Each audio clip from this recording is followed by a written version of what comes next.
Hola, soy Elena Moreno Zaldívar y he desarrollado la mayor parte de mi carrera profesional en el Gobierno vasco trabajando en seguridad y emergencias. Primero como responsable de intervención activa y después pasé a puestos directivos como directora de atención de emergencias y después como directora general de la Academia Vasca de Policía y Emergencias. Han sido más de 20 años en los que he tenido oportunidad de vivir todo tipo de situaciones y responsabilizarme de la dirección y coordinación de multitud de intervenciones. Hoy, gracias a la oportunidad que me brinda el Centro de Crisis de la Universidad Autónoma de Barcelona, me gustaría trasladaros algunas reflexiones sobre los primeros auxilios psicológicos. Hace poco más de un mes, cuando fue estrellado el avión de Germanwings, todos vivimos con naturalidad la ayuda psicológica que se prestaba a los familiares de las víctimas españolas desde un hotel de Castelldefels. Ver las imágenes de esas personas rotas por el dolor, acompañadas por expertos en auxilios psicológicos, también nos reconfortaba a nosotros. Ayudar era lo correcto. Era la mejor prueba de cómo la atención psicológica en emergencias ha evolucionado en los últimos años. Pero llegar hasta aquí no ha sido fácil. En el año 1997 comenzamos a trabajar en el País Vasco con los colegios profesionales de psicólogos. Ya entonces se publicó el primer manual de atención psicológica para intervinientes y se firmó el primer convenio de colaboración con ellos. Pero aquello fue visto como una excentricidad. ¿Psicólogos a pie de calle?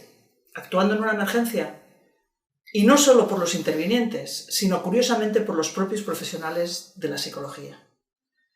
Cuando hablábamos con bomberos, ertzainas o sanitarios de la necesidad de la atención psicológica de los profesionales, decían escandalizados que ellos no necesitaban un psicólogo, como si fuera sinónimo de algún tipo de desorden.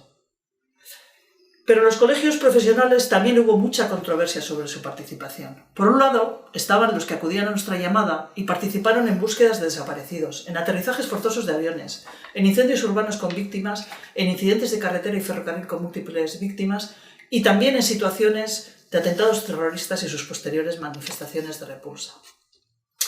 Pero por otro lado estaban también los que veían su actividad como psicólogos de emergencia de una manera mucho más clínica. Y no contemplaban su actuación en el momento de la emergencia, sino en el tratamiento posterior de las víctimas. Hoy en día nadie se cuestiona la intervención de los psicólogos. Quizás esto haya sido posible gracias a la evolución que se produjo desde ese debate interno en los colegios profesionales hacia la creación de equipos psicosociales, compuestos por personal del área sociosanitaria actuando en equipo junto a psicólogos. Para ello fue decisivo el papel de los grupos de voluntarios de la Cruz Roja y posteriormente de la DIA, quienes desde su experiencia en la intervención sanitaria y sociosanitaria abordaron los primeros auxilios psicológicos. Esta concepción de equipos y la eficacia de su actuación se ha visto contrastada en catástrofes como el 15M de Madrid, el accidente del avión de Spanair, el Albia gallego y ahora Germanwings, demostrando su validez. Para mí, he de deciros que no es relevante si los equipos están compuestos por voluntarios o profesionales. Lo importante es que todos ellos cuenten con formación especializada en auxilios psicológicos y que sean personas cualificadas y experimentadas en emergencias. Con esta concepción de equipos psicosociales se ha llegado hasta nuestros días. Creo que con un trabajo muy pegado a la realidad de lo que se demanda en estas situaciones. Porque, ¿qué nos demandan las víctimas cuando se ven envueltas en una emergencia o en una catástrofe? Nos vamos a encontrar con personas enfrentadas a un gran estrés y un fuerte impacto emocional ante situaciones imprevistas. En función del tipo de desastre, las víctimas viven una situación de confusión, sentimientos de miedo, de abandono, de vulnerabilidad. Buscan desesperadamente la supervivencia y pueden sufrir pérdida de iniciativa y otras pueden comportarse de forma heroica o mezquina. Pero bajo mi experiencia, lo que siempre está presente es la desorientación, el sentimiento de desamparo ante unas circunstancias que se les escapan y que a la vez pueden estar teñidas por un profundo dolor. Y en esos momentos no se requieren grandes tratamientos psicológicos. Lo que necesitan es sentirse arropadas y acompañadas. La persona no se puede sentir sola. Necesitan un referente a quien agarrarse y que entienda qué está viviendo. Lo que se reclama es información fidedigna de alguien autorizado y que se les facilite de una manera fluida. Ayuda y apoyo en esos primeros momentos para realizar, en el caso de los familiares, por ejemplo, múltiples gestiones y, sobre todo, acompañamiento en su dolor. Para estas demandas, los equipos psicosociales son la respuesta idónea. La atención psicológica va a tener que realizarse en el momento de la emergencia, con inmediatez, y debe ser realizada muy próxima a la emergencia, y deberá ser muy sencilla y simple. Pero además, para que estos equipos sean eficaces, Han de tener una visión global, saber leer el conjunto del lugar de la intervención y conocer los tiempos de gestión. Por ejemplo, será importante saber cuánto tiempo o qué pasos han de darse antes de un levantamiento de un cadáver para poder prever necesidades, acompañar a los familiares, informarles, etc. O conocer las claves de un triaje en un incidente de múltiples víctimas para determinar los tiempos de evacuación de los heridos y sus características. O, muy importante, saber cómo comunicar malas noticias. Tantos y tantos ejemplos pudiera poneros que nos hablan de que los primeros auxilios psicológicos requieren de experiencia y formación en situaciones de emergencia. De la misma manera que no todos los médicos, por el hecho de serlo, pueden operar un estómago o hacer una RCP en la calle, no todos los psicólogos pueden realizar unos primeros auxilios psicológicos por muy licenciados en psicología que sean.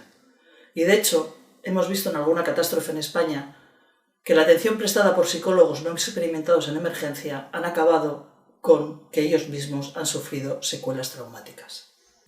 Y aquí surge otra de las grandes reflexiones. ¿Los héroes son vulnerables? Hasta ahora me he referido solo a las víctimas, que pueden ser tanto las que han sufrido los efectos directos de la emergencia, fallecidos, heridos o ilesos, como sus familiares. Pero es muy importante tener en cuenta a los intervinientes en la respuesta. Hay que hablar de los bomberos, de los ertzainas y policías, de los sanitarios y de todos aquellos que se enfrentan a diario a las emergencias y las catástrofes. Habituados a ese estrés, que bien canalizado es lo que les hace actuar en las situaciones de riesgo, se llega a alcanzar una cierta anestesia física y emocional durante las intervenciones. Pero cuando la emergencia termina y la adrenalina baja, es difícil no verse afectado emocionalmente. Por ejemplo, en casos con grandes quemados, con múltiples víctimas, con personas conocidas o sobre todo con niños, que todos los profesionales relataremos como una de las peores de nuestras experiencias vitales. O cuando tras muchos esfuerzos en salvar a una persona, los resultados han sido negativos. Habremos de ser conscientes de la impotencia que sentiremos ante muchas situaciones. Y esta impotencia, además, se puede ver agravada con algo muy frecuente, como es la transferencia que los familiares realizan hacia los profesionales o responsables. Es muy humano buscar culpables. Los intervinientes muchas veces solo podremos actuar de manera paliativa, porque vamos a poder minimizar las consecuencias de una desgracia o una catástrofe que ya se ha producido y que no estaba en nuestras manos impedir o solucionar. Junto a esto, en muchos casos, hemos llegado a nuestra profesión con una formación generalista, universitaria o no, y después nos hemos capacitado a entender una línea de agua, en establecer un cordón policial o en realizar una reanimación cardiopulmonar. Pero, por ejemplo, cuando llega el momento de comunicar a una madre que hemos encontrado a su hijo fallecido, toda esa formación no nos sirve de nada. Y es tremendamente difícil no llevarse a casa tantas imágenes y tanto dolor ajeno. En esos momentos, lo que debemos de ser conscientes es de nuestra propia vulnerabilidad.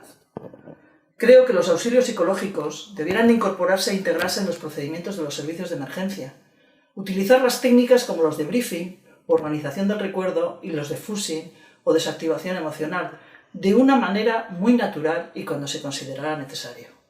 Pero lo cierto es que aún es difícil tratar esto de una manera normal, porque se sigue teniendo muchísimo rechazo. Y por otro lado, creo también que es muy importante la propia formación en auxilios psicológicos de los intervinientes. En muchas emergencias ordinarias, cotidianas, el interlocutor con las víctimas va a ser el responsable de la intervención. Un bombero, un policía, un ertzaina, un técnico de intervención. Y todo esto que estamos diciendo debe ser aplicado también a los propios equipos de respuesta sociopsicológica. Para poder cumplir su función deben de ser conscientes de su vulnerabilidad y saber retirarse cuando comiencen a sentirse afectados. Los procedimientos de actuación deben de tener esto muy presente. La debida empatía con las víctimas es un arma de doble filo. El acompañar en el sufrimiento puede llegar a afectarnos en nuestro ser más íntimo, y es muy humano ser conscientes de ello y tener recursos para afrontarlo. No quisiera terminar sin haceros una última reflexión. Hemos pasado de que se ha visto como una excentricidad a que la actuación de los equipos de psicólogos sea una de las facetas más destacada por los medios de comunicación casi ante cualquier emergencia o catástrofe. Y además es uno de los aspectos que más les gusta informar a los responsables políticos. Bajo mi entender, parece como si en ocasiones se estuviera utilizando para calmar conciencias y más que valorar su pertinencia y su eficacia en la gestión de una situación concreta, tiene una intención de hacer ver que estamos haciendo algo. Sin infravalorar su importancia, cuando se está produciendo permanentemente inundaciones en una zona, los vecinos no reclaman psicólogos al ser evacuados. Lo que quieren son soluciones técnicas que impidan que la próxima vez que el río crezca, sus viviendas no se inunden. Ahora bien, es cierto que cuando un pueblo, una zona, un país se ve sorprendido por una catástrofe, es toda la sociedad la que se ve asolada. Los primeros auxilios psicológicos van a ser fundamentales para facilitar el afrontamiento de la desgracia. Pero también me gustaría apuntar que creo que lo que se debiera de potenciar y trabajar mucho más es la resiliencia, tanto en los ciudadanos como en la propia sociedad. Hacer sociedades cada vez más resilientes, potenciar la capacidad de responder como individuos, como pueblo y como sociedad ante una catástrofe, ser capaces de recuperarnos y de seguir adelante. Para terminar, solamente deciros que la actuación de los equipos sociopsicológicos, compuestos por personal bien formado, voluntarios o profesionales, actuando tanto en emergencias ordinarias como en catástrofes y desastres, creo que es uno de los aspectos claves para una gestión de emergencias eficaz y eficiente. Nada más. Muchas gracias.